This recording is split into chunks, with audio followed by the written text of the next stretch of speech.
Hey everyone, this is going to be a quick video talking to you about what to look for if you are planning on buying a Boken. A lot of people just order Boken or just go to a store that has them and buys them and doesn't really look at what they need to look at. The first thing you want to look for is overall straightness of the Boken. You want to make sure that the Boken is as straight as possible from one end to the other. The next thing you want to look for is knots. You do not want knots on a Boken, especially on the blade. On the handle, it can actually be okay. Some people actually like a knot on the handle because they like the look of it. However, you do not want any knots at all on the blade. The next thing to look at is the grain of the Boken. You want the grain headed as close to edge to spine as possible. A little bit of angle is okay, and it might be hard to tell, but this Boken is at a little bit of an angle. That's okay. Up to about 45 degrees is still okay. Anything more than 45 degrees and it's really not good grain.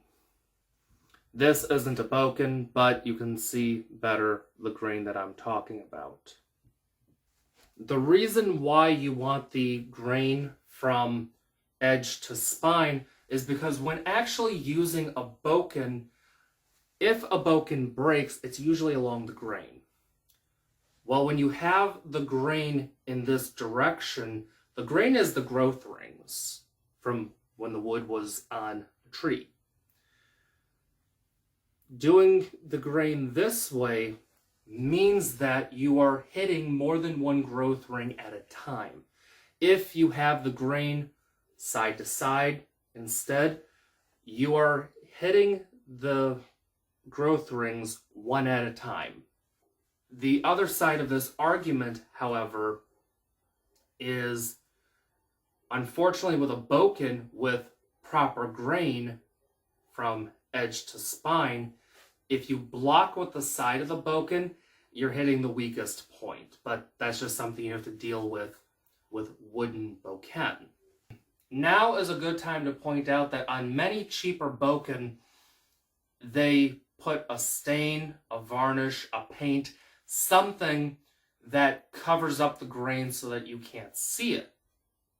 The reason why they do this is to cover up the fact that more often than not, the grain on that Boken isn't ideal. The wood has knots in it. A lot of times there's actually wood filler in the Boken. But of course they don't want you to see that, so they use paint to cover all of that up. The next thing you want to do is verify that that Boken is indeed hardwood. This might sound pretty difficult to do, but it's actually very simple. Find a corner on the Boken and push in with your thumbnail. If you can easily mark the wood, then you know it's not a hardwood. If you can't easily mark the wood, then there's a good chance that is hardwood. The last thing to do is make sure that the Boken fits you. Now this is going to be dependent on your style, dependent on your height, etc. Personally though, if you are buying a Boken from a store, I would say fit within reason is really the absolute last concern. The reason why I say that is because personally, I would rather a Boken that I know is good, it has good grain, no knots, it is hardwood, and is a little bit small for me, versus a Boken that has bad grain, knots, isn't hardwood, but is the perfect size for me. If a Boken is too long for you, you can always shorten it. That's another thing to consider. When discussing size of the Boken, however, there are a few things to consider. One of them is the length of the blade. Next would be the length of the handle, and also the thickness of the Boken. Some say that the size of the Boken should be the size of the tip of your thumb. So if you put your thumb on there, that should match up.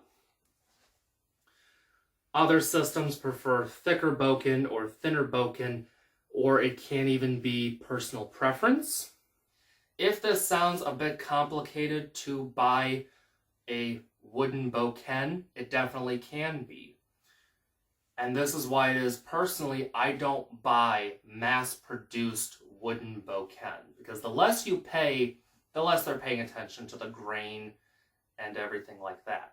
Personally, if buying a mass-produced Boken, what I recommend is get a synthetic like the Cold Steel Boken. So if you want a wooden Boken, I recommend paying a bit more, or even getting a custom maker like Blizniak Boken, for example. However, if you're on a budget, I recommend a synthetic like the Cold Steel Boken. These synthetics can be bought in different sizes as well. This is the Boken, which is a little bit longer and a little bit thicker. Cold Steel also sells the standard Boken, which is a little bit shorter and a little bit thinner. They sell a Wakizashi length Boken, and they even sell a Tanto size Boken. And they even sell a Tsuburito size Boken.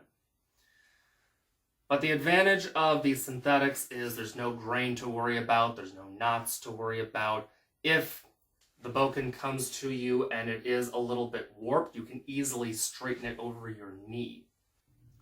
The only real con to the synthetics, apart from the fact that they're not traditional if you're a traditionalist, is the fact that the synthetics can have air pockets in them depending on the maker.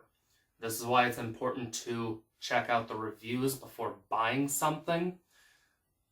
Whoever makes the training weapons for Cold Steel seems to do a pretty good job. I haven't had a problem with these breaking at all. And I have one that is over 4 years old. So that's pretty much it. Thanks for watching. Be sure to like, share, and subscribe. Follow me on Facebook and Instagram. I'll see you next video.